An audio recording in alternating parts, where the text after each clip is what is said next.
Mais qu'est-ce qu'il vient encore de nous faire? À partir d'aujourd'hui, ne me le comparez plus jamais à Vitinha ni Pedri. Depuis le début de la compétition, on revoit le Jude Bellingham de sa première saison au Real Madrid inarrêtable. Que ça soit défensivement comme offensivement, il est partout. On l'avait vu face au Mexique où il avait claqué un doublé et juste après là, en quart de finale face à la Norvège, doublé encore. Et dire que juste avant la Coupe du Monde, on le qualifiait comme étant le perturbateur de l'équipe d'Angleterre, carrément Tourelle hésitait à le prendre. Aujourd'hui, c'est comment le gars est là à 6 buts, une passe D. Je sais pas si on se rend compte, mais en tant que milieu, Kylian Mbappé et Lionel Messi, qui sont actuellement les meilleurs buteurs de la compétition, ont seulement 2 buts de plus que lui. C'est complètement dingue. Et pendant ce temps, du côté de l'Espagne, en pleine quart de finale, on a Pedri qui remplit des gourdes. Aujourd'hui, à sa sortie, lorsqu'il a été remplacé en prolongation, il y a eu un standing ovation pour lui, où les supporters anglais sont levés pour l'applaudir. On parle quand même là du joueur anglais qui a marqué le plus de buts sur action de jeu lors d'une seule Coupe du Monde. Et encore mieux, il a désormais marqué plus de buts en Coupe du Monde que Thierry Henry. On parle là d'un milieu. Malheureusement, la Norvège, après le magnifique but de Schleuderup en première mi-temps, et malgré la grosse domination en deuxième mi-temps, ils ont très mal géré leur situation. Comment ça se fait qu'en première mi-temps déjà vous ratez cette occasion? Sorlotte, qu'est-ce que t'as voulu inventer ici? Fais la passe à Erling Haaland, il est mieux placé que toi. Les deux équipes ont eu chacun un but refusé, et Jude Bellingham lui dans ce match a été beaucoup plus efficace que son ami Erling Haaland. Quand il se projette dans la surface comme ça, il est tellement inarrêtable. C'est juste dommage qu'au Real Madrid avec Kylian Mbappé ça match pas. Vous vous rendez compte la Coupe du Monde que les trois ont sorti, lui, Vinicius et Kylian Mbappé, chacun leader de son pays. C'est juste dingue comment le Real Madrid a pu faire saison blanche avec les trois, je comprends pas. J'espère vraiment que cette nouvelle saison qui arrive là va être différente. C'est tellement frustrant. Bref, l'Angleterre est en déni. C'est tout simplement scandaleux. La corruption ne se cache même plus. La FIFA fait tout pour que l'Angleterre gagne cette Coupe du Monde. Le ballon qui touche le cap de la caméra avant le premier but anglais. Ce qui signifie que le but devrait être refusé. La Norvège s'est faite voler en 4K par la FIFA et l'Angleterre. Et personne ne va rien dire encore une fois.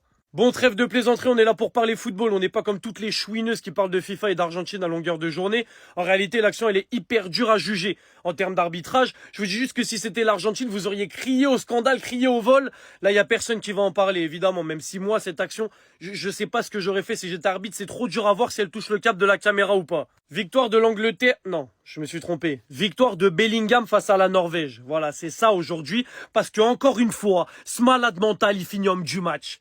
Parce qu'il met un doublé et il offre la victoire à l'Angleterre 2-1 dans les prolongations face à la Norvège qui était l'équipe surprise, l'équipe que tout le monde devait sortir dans cette Coupe du Monde parce qu'il faisait peur à tout le monde à force de battre n'importe qui. Donc voilà, Bellingham, il est venu encore une fois, il a dit c'est moi le patron, c'est moi qui décide de l'issue du match et vous vous taisez. Bravo à la Norvège pour son parcours en Coupe du Monde, bravo à la Norvège pour son match parce qu'elle a dominé la deuxième mi-temps de A à Z et elle méritait plus de gagner dans les 90 minutes que l'Angleterre. Maintenant, à partir des prolongations, l'Angleterre, ils ont repris le dessus et au final, la victoire de l'Angleterre, elle est logique et elle est méritée. Mais très grosse performance de la Norvège dans ce match et dans la Coupe du Monde évidemment en général.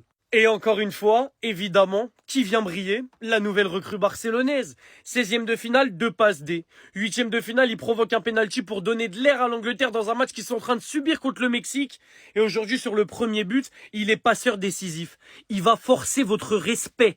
Il va forcer votre respect. Très beau match aujourd'hui entre l'Angleterre et la Norvège, très très serré. On a eu une première mi-temps dominée par l'Angleterre, une deuxième mi-temps dominée par la Norvège, des prolongations dominées par l'Angleterre. Au final, Bellingham qui fait basculer le match et qui envoie l'Angleterre en demi-finale de Coupe du Monde.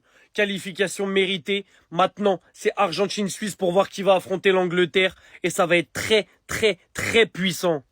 All time! All time! Sa Coupe du Monde est all time! Les amis, ce qui est en train de se passer avec ce garçon dans cette compétition, ça restera gravé dans les mémoires de l'histoire de la Coupe du Monde.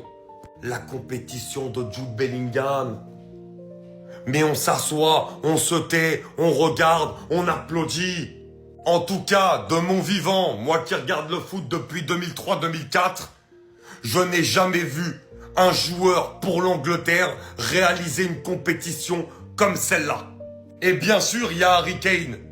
Mais Bellingham, le niveau, l'influence et surtout l'impact player qu'il représente pour cette sélection anglaise des Three Lions. On parle des Three Lions, mais il y a un Lions principal qui sort sa tête devant les autres. Les buts qui marquent dans les moments importants. Et c'est ça un impact player. C'est Jude Bellingham. Dans l'enfer d'Azteca, lors du 8e de finale. Les 2 buts qu'il vient marquer alors qu'ils sont en train de manger la foudre en 1 minute. Et là, ils perdent 1-0. le but qui vient marquer, le but du 1 partout. Mesdames et messieurs, le but du 1 partout. Où il vient se balader dans la surface et il marque pied gauche, mauvais pied. Mais mesdames et messieurs, on se lève, on applaudit, on fait sa célébration. Et le deuxième but derrière, avec ce positionnement, qui était le positionnement qu'il a eu lors de sa première année au Real où il a tout explosé. Ce positionnement de 10 faux numéro 9 qui lui permet d'être toujours dans les bons endroits au bon moment. Incroyable, c'est une Coupe du Monde all-time que réalise Jude Bellingham. Waouh. On vient d'assister à une performance légendaire. La performance d'un des plus grands milieux de sa génération. La performance du meilleur milieu de cette Coupe du Monde et la performance du meilleur attaquant de cette équipe d'Angleterre. Parce que oui, c'est pas Kane le meilleur attaquant de l'Angleterre. Bellingham, ce qu'il est en train de faire, ce qu'il est en train de montrer au monde entier. Putain, ça a montré dans toutes les écoles d'excellence, mon pote. C'est une dinguerie comment il est fort. En fait, qu'est-ce que vous voulez dire? Ouais, non, la Coupe du Monde, la saison n'a pas commencé pendant la Coupe du Monde, nanana. Fermez. Fermez. Il vient de qualifier son pays pour la demi-finale de la Coupe du Monde. 6 buts. Il est dans le top des meilleurs buteurs de cette Coupe du Monde. En fait, je ne sais pas si vous vous rendez compte à quel point il est grand. Il est grand, il est majestueux. C'est Jude Bellingham. Jude Victor William Bellingham. Qu'est-ce que vous voulez dire? Il joue au Real Madrid. Putain, c'est une dinguerie, frère. En fait, on n'en fait pas assez avec ce mec. Pardon, Jude. Pardon. T'es trop fort au football. C'est une dinguerie. Et celui qui dit le contraire, c'est une poufiasse. Voilà.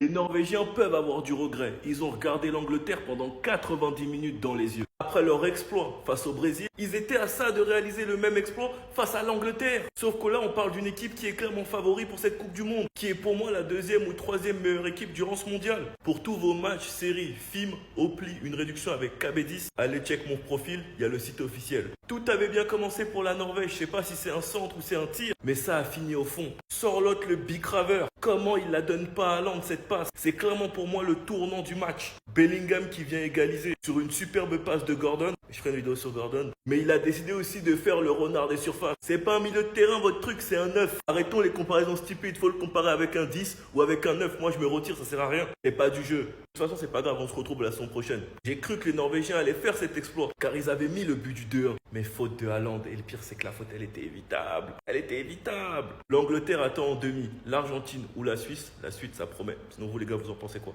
Ramenez-vous sur cette importance en nu. Les gars, ne nous saoulez pas. Ne nous saoulez pas. Votre gars, c'est un 9. C'est un numéro 9. Faut pas venir nous embêter. C'est bon, c'est pas du jeu. C'est pas drôle. C'était une comparaison bête. Mais bon, tranquille, on va assumer. On se retrouve en championnat. Je vous ai dit, Jude B, c'est mode 2024. J'ai l'impression de revoir le Bellingham lors de sa première saison à Madrid. Et c'est simple. C'est parce que c'est son rôle. Beaucoup plus libre sur le terrain. Avec son rôle de 9,5. Comme en 2024, c'est facile pour lui de dévorer l'espace de Harry Kane parce que Harry Kane aime faire le jeu et être plus bas. Un joueur qui en Coupe du Monde a 6 buts, une passe D. Comparons-le avec des 10, comparons-le avec des 9, mais pas avec des 6 et des 8. Moi, c'est bon. J'ai terminé avec ça. Ça sert à rien. En tout cas, top match de Coupe du Monde de la part de Bellingham. Il est impressionnant. Mais les Madrides, n'oubliez pas une chose. Le niveau en Coupe du Monde et le niveau en club, c'est deux choses différentes. C'est pas le même système, pas la même équipe. Bellingham, il a cette connexion avec Vinicius ou bien même avec Harry Kane. Avec Mbappé, c'est différent. Et pour l'instant, les deux ne se blairent pas. Oui, je pique là où il faut. Parce que sinon quoi? En tout cas, un match en finale Angleterre-France, ce serait trop marrant.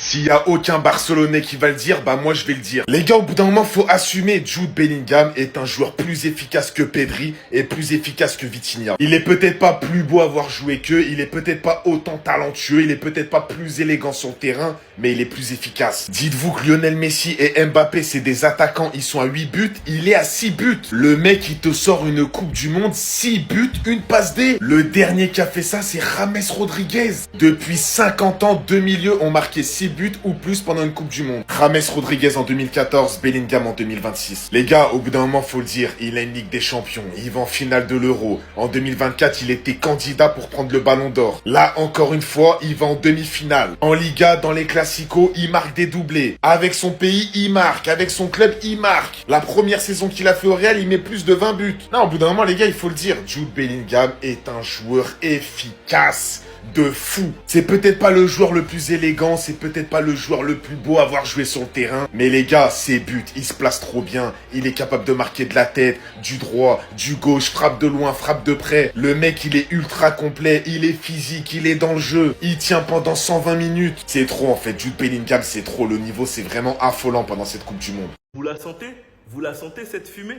Moi les gars, je veux la même énergie. C'est trop hypocrite et c'est trop facile. J'ai vu plein de vidéos, plein de tweets pour nous expliquer que le Barça, ils étaient débiles d'avoir payé le remplaçant en équipe d'Angleterre. C'est qui vient d'enchaîner les titularisations en étant décisif? C'est lui qui vient sauver l'Angleterre en étant game changer face au Congo, double passe D. C'est lui qui vient gratter un penalty à 10 contre 11 face au Mexique dans un moment important. C'est qui vient délivrer la passe ce soir à Bellingham alors que l'Angleterre était menée? C'est Gordon. Et dès que Gordon est sorti, on a vu la différence sur son côté. Tu lui laisses un tout petit peu d'espace, il finit dans ton dos. C'est lui dans cette équipe qui donne toujours les bons ballons dans la bonne zone et qui permet de débloquer les matchs. Moi, je veux la même énergie parce que sinon, c'est trop facile. Quand c'est pour cracher sur lui, vous êtes tous là. Mais là, depuis que Rashford il est bench, il n'y a plus personne. Et je me dis que ce mec au Barça, qui aura beaucoup plus d'espace car il pourra combiner avec Cancelo. Et en plus de ça, Yamal, il est pris à 7 là-bas de l'autre côté. Quand Gordon rentrera après que Rafinha ait fatigué tout le monde, il va se régaler.